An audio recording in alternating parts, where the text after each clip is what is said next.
Hello, today's topic is sets.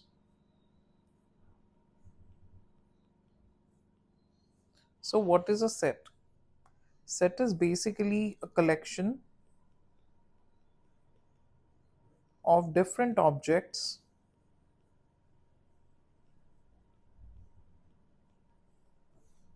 or we say elements, so which are actually compiled and put it in a curly bracket. This is actually called the denotion of sets, where we are suppose we are writing some vowels, so v is actually standing for the vowel, and the elements of v are going to be written in this a, e, I, o, and u. So this is basically the denotion of writing this thing within the curly brackets.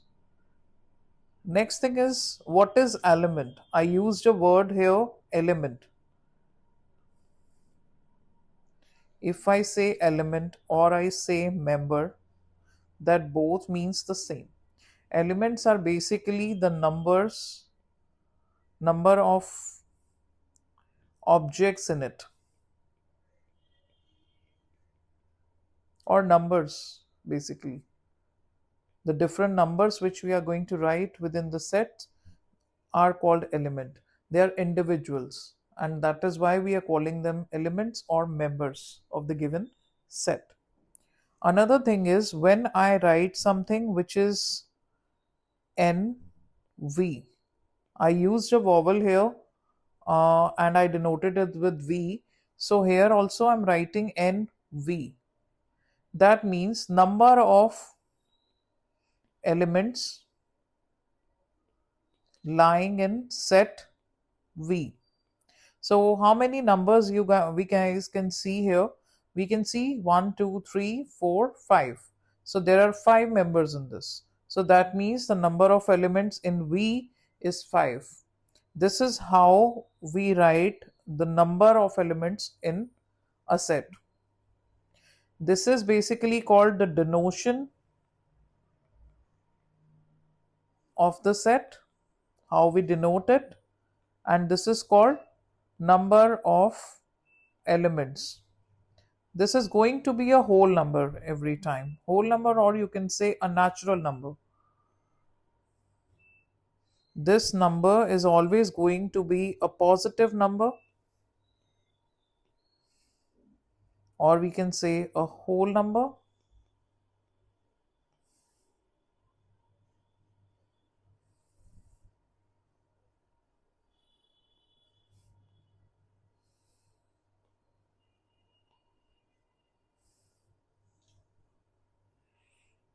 Next thing is about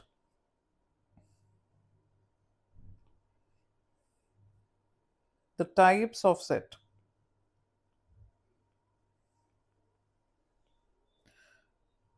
So there are two types of set. One is called finite and another one is called infinite. The name itself says everything. The finite basically stands for the number which we can count,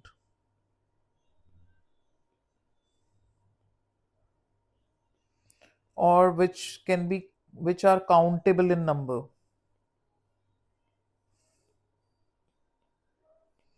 And this word itself says that these are uncountable and infinite in number.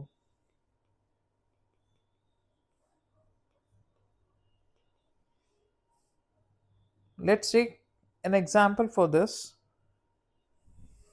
Suppose I have already written a set which is V, and V here stands for the vowel that we used, vowels, and the vowels examples are A, E, I, O, U. Second, I'm taking E. E stands for the even number in the set. So E stands for the even number, and here I'm not defining till how many numbers we have to go. I'm not saying even number lying between 1 to 20, or I'm saying even number lying in between 30 to 50, right? So I'm not giving you any such sort of condition. I'm just saying even numbers. When I say even numbers, so you're going to start with the lowest one: 2, 4, 6, 8, 10, 12, and so on. Because it is going to be a lot in numbers and I cannot write everything in the paper, right?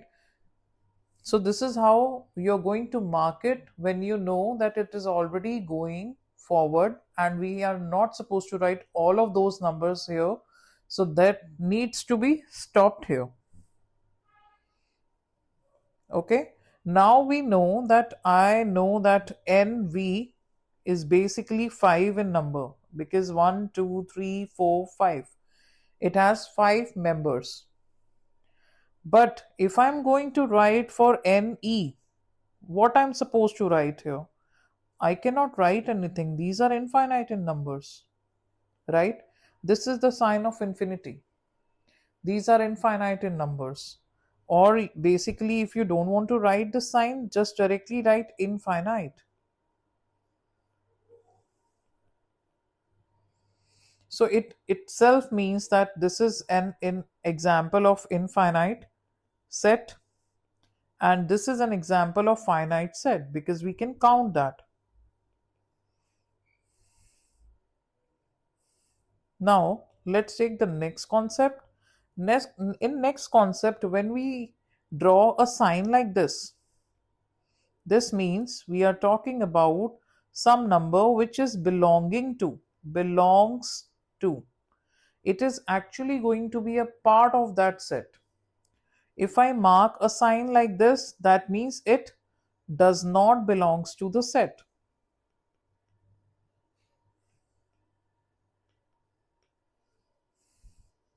Does not and does belong, right? So let's take some more special number sets.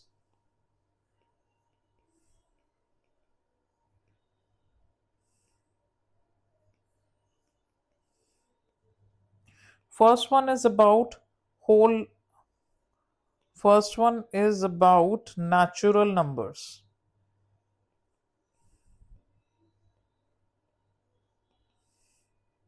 If I say natural number, the denotion here in the set theory is n. What is n? N basically starts from 0. And they are also uncountable numbers, right? This also a part of the infinite set. So I'm going to mark it like this. And if I want to make it on a number line, I'll be marking and I'll be starting this thing from 0, 1, 2, 3, 4, and so on, right? So this is going to be infinite in numbers. So it is starting from here and going in this direction. Second thing, if I say integers are denoted with Z. Integers are what? Integers are basically the natural numbers along with their negatives.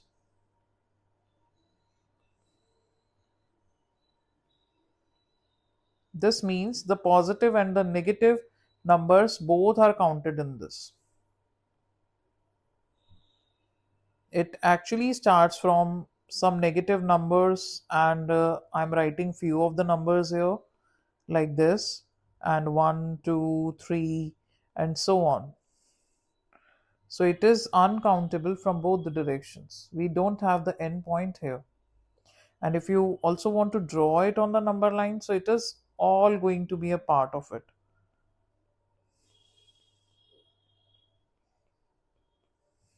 So it is going to start from here to here, all of these numbers.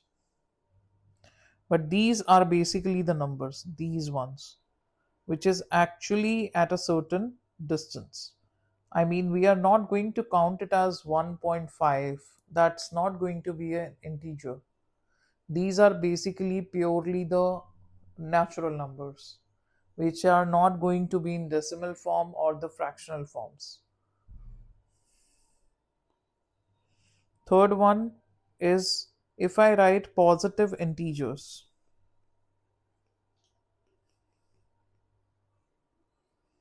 So when I say positive integer, Z stands for the integer, but if I mark a plus sign here, that means we are talking about the positive integers. Here we are only going to count the positive numbers. If you already have these negative numbers, but we are going to start it from the positive ones, from these.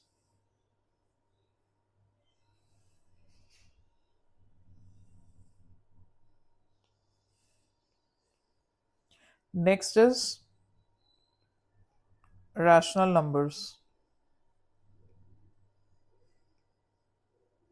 Rational numbers are denoted by Q. What is actually a rational number? Rational number is a fractional number. It should be written in P by Q form. This is the first part of it. Second thing is P and Q are going to be the integers. And third condition, that Q, the denominator, is not going to be equal to 0.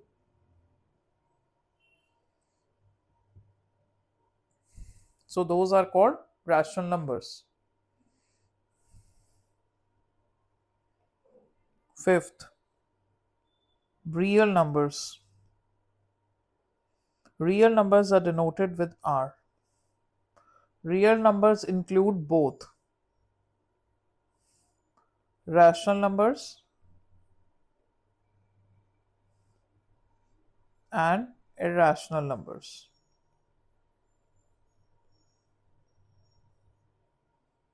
That means all the numbers on the number line, whether it is positive, negative, whether it is anything, 0, 1, 2, 3, any number, it will be going in both the direction. And even the middle numbers or these values are also included, right? Irrational numbers are basically the numbers which can be written in this form, which cannot be written in P by Q forms.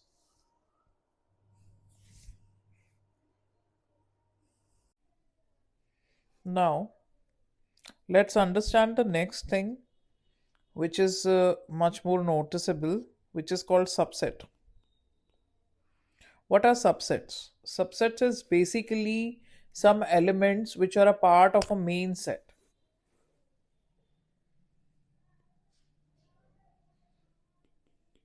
Is a part of the main set. Let me show you an example of this. If I say that set A belongs to 1, 2, 3, 4, 5, 6, 7, 8. And I'm saying that set B is 2, 3. Set C is 5, 9. And now I'm saying that B is a subset of A, which means that all the elements of B, like 2 and 3, are a part of this set. That's why we are calling B as a subset. And further, if we want to understand more, so if I'm saying like the elements, if I say 9 is a subset of A, is that a correct statement?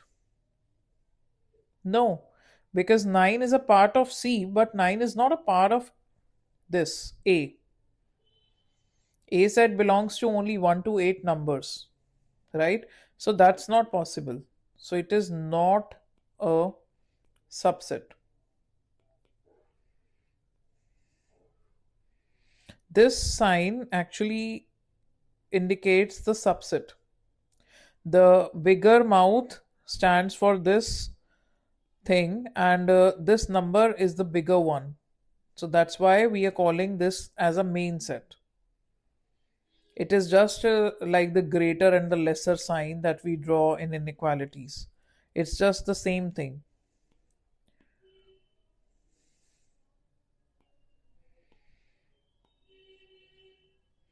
Next is, if I am drawing anything like this, or if I'm writing this, so this denotes the empty set.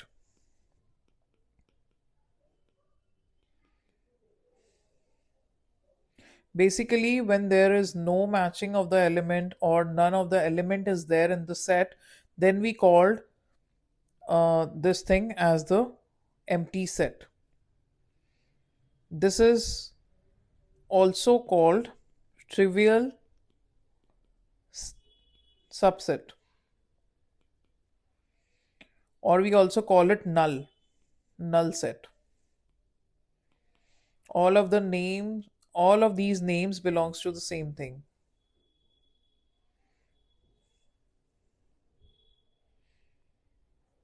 Now the next concept that we are going through with union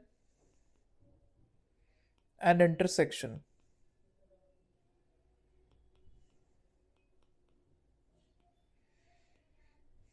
Union means all together.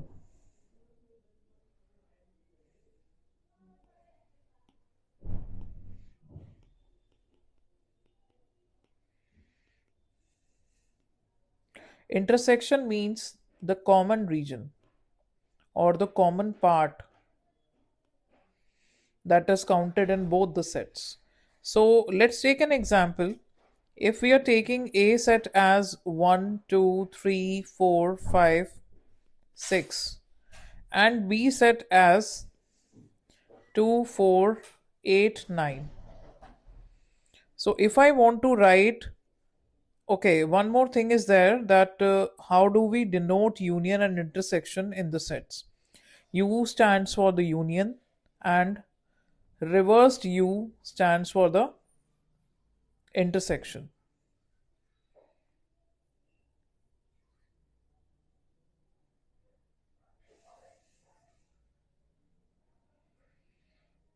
Which means if I want to write something for A union B, that will be 1, 2, 3, 4, 5, 6, 8, and 9.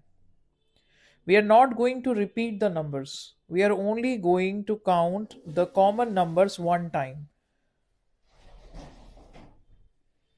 This is about the union thing, in which we are taking all the elements together. And the next one is A intersection B. Here we are only going to write the common part. Common is 2, common is 4. So only 2 and 4 are the elements here. And I told you one more thing earlier, that is N A union B. That means we are talking about the number of elements in A union B. Let's count it together: 1, 2, 3, 4, 5, 6, 7, 8. So total 8 in number. And if I want to write for A intersection B, that is very simple, which we can look here, and this is 2. Okay. Now the next thing is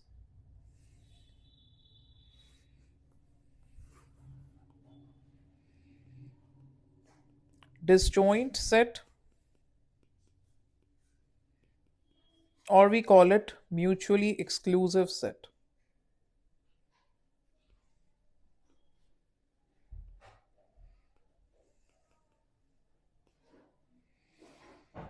Mutually exclusive itself means that something is exclusive here, right, which is not common.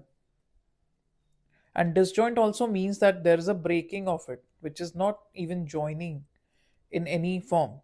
So whenever you guys see, if your set A intersection B is giving you a null, null set or the empty set, then we can say the given sets are disjoint.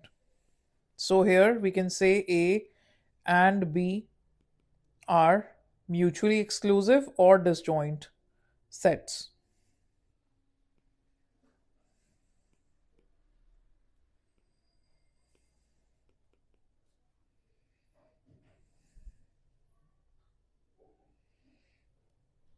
Now comes a very interesting topic, that means interval notation,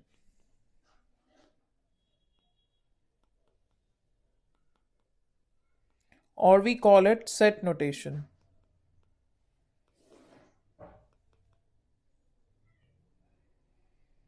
This is very interesting as this is used for set builder notation. How we write the set, how we denote all the things.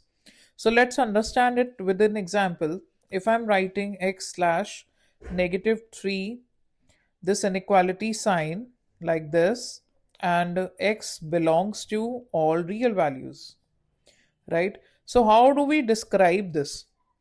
If I want to write a proper statement of reading it, so I'll be saying x belongs to all real values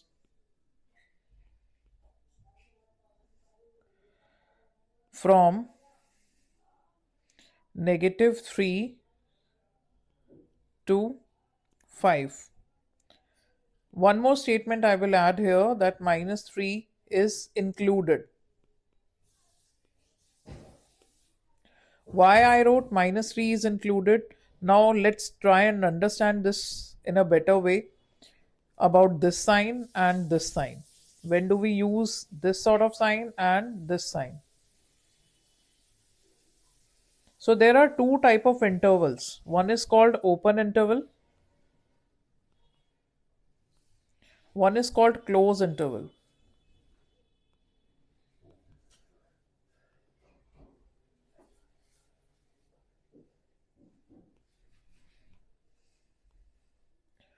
So I'm just going to classify these two in front of you, and I'll tell you what are the changes that we observe in open and closed. So when we say open interval basically means when we um, let me show you an example. If I'm drawing a number line, like I'm writing 5 here, and I'm marking a very small circle, which is a hollow one, and putting it like this. Okay. So this means that this point is not included in your solution. Okay. This point is actually not a part of your solution, but after that, everything is your solution. That means I'll be marking this thing as x should be greater than 5. I'm not putting a greater than equal to sign. I'm only writing a greater value sign. All the greater values than 5 are the solution of it, but not 5. Okay. And if instead of this, if I'm going to close interval, if I'm marking the same point here and marking a filled in circle here and putting the same thing here in the right direction, so this point is actually included in your solution, which I'm going to write as x should be greater than equals to 5. So whenever we write an inequality sign, that also means something, that we are counting that point or not. So both of things are different.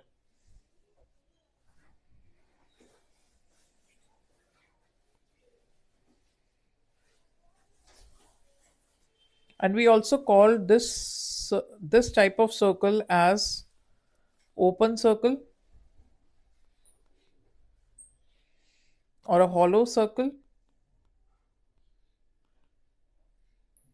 This is called filled in circle.